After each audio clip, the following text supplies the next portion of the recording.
কিয় দিলা মা? নাৰী জীৱনৰ এক মৰ্মস্পৰ্শী জীয়া কাহিনী।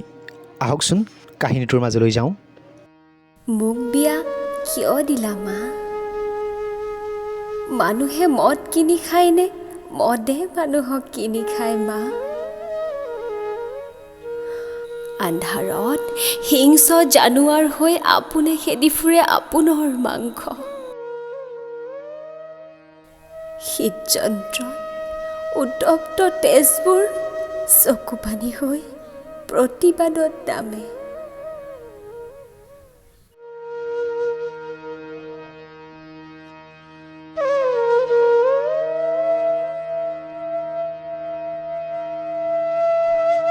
কিয় গেলে ফোন নকৰিলে নহ'ব নেকি? আহিব। ল চিয়াৰ্ছ। গিলাচটো ভাঙি নেপেলাবি।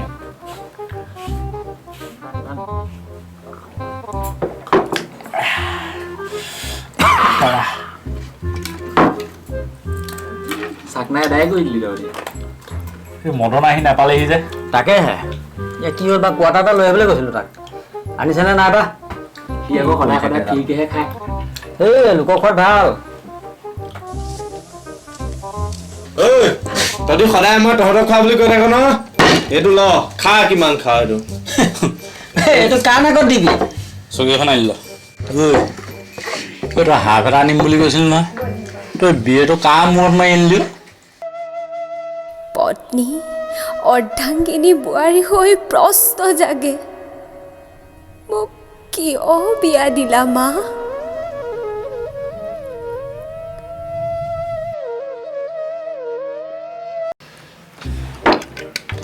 মালতী, হে মালতী, কি হ'ল আকৌ? এই পানীখন আনি দে। কোন হ'ব? চব্জি বাঢ়িছে দিয়ক, উলিয়াই দিয়ক। আপুনি কিন্তু মজা বনাই দেই নব চব্জিটো। তই কিন্তু নবজনী ধুনীয়া আনিছ, একদম মজা বনাই, খানা মজা। চব্জি কি হ'ল?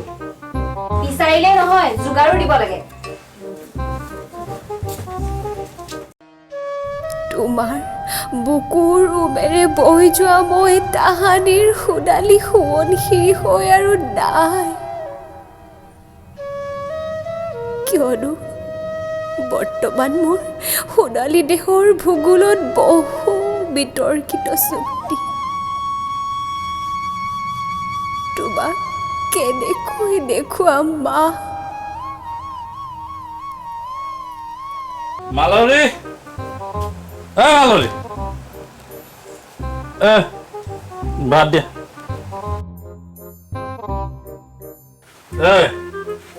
গিলাচ আছে?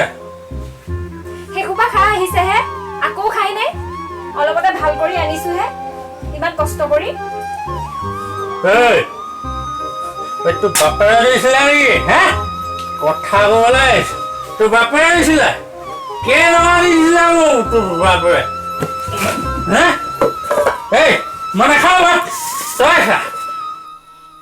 বুকু ফালি উদ্গিৰিত জলবিদ্যুতৰ স্ফুলিংগ অচেতন বৰ্তমানক লৈ মই বৰ ভাগৰুৱা মা। দেউতাই মদ খাইছিল নেকি মা? তোমাৰ জ্ঞাতে বা অজ্ঞাতে? দেউতা সেউজ জোপোহা গছ আছিল আৰু তুমি আছিলা শিপা। তোমালোকৰ গৌৰৱৰ ফুল আছিলোঁ মই, ফুলৰ পৰা ফল হ'লো, এদিন ময়ো হ'লো মা। আজিকালি বিশ্বাসক বন্ধক, মৰমক চাৰি আধি দিওঁ, কিজানিবা শান্তিৰ কঠীয়া বিচাৰি পাওঁ মা।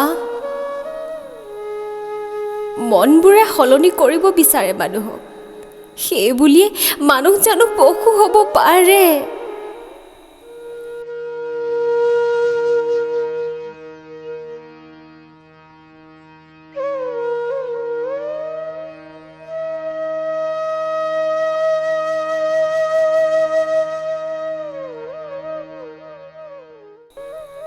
দাৰ আঘাততকৈ গভীৰ আঘাত হানে জিভাই।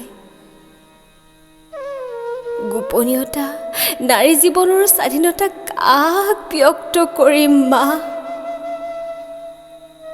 পৃথিৱীৰ প্ৰথম আৰু শ্ৰেষ্ঠ শব্দ মা।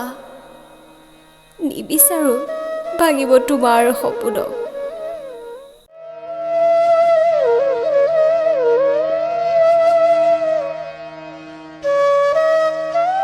তথাপিও কেঁচুৱা হৃদয়ে বাৰে বাৰে বাৰে বাৰে প্ৰশ্ন কৰে, তোমাকে মোক কিয় বিয়া দিলা মা?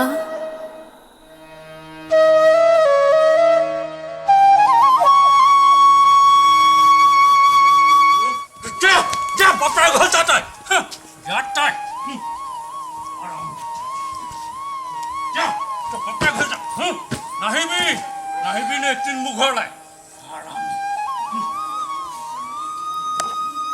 মোৰ ভোক আৰু ভয়ৰ নিশা পাৰ নহয়।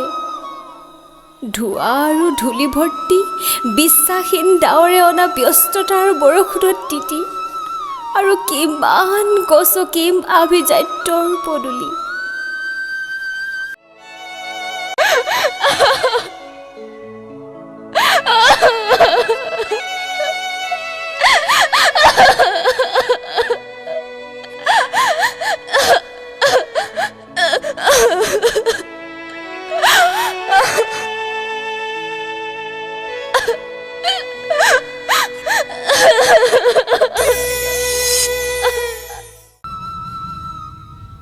মই তোমাৰ কোলাত উমলিব বিচাৰোঁ।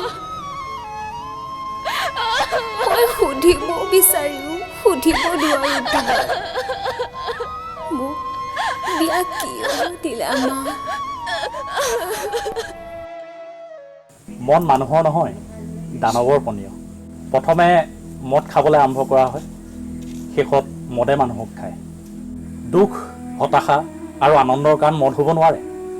জীৱনৰ আনন্দৰ প্ৰকৃত কাৰণ জ্ঞান আৰু সুস্বাস্থ্য। ঈশ্বৰৰ অমূল্য অৱদান এই মানৱ জীৱন এবাৰেই পোৱা যায়। জীৱন থাকিলে সমস্যাও থাকিব, কিয়নো আমি জীৱশ্ৰেষ্ঠ মানুহ।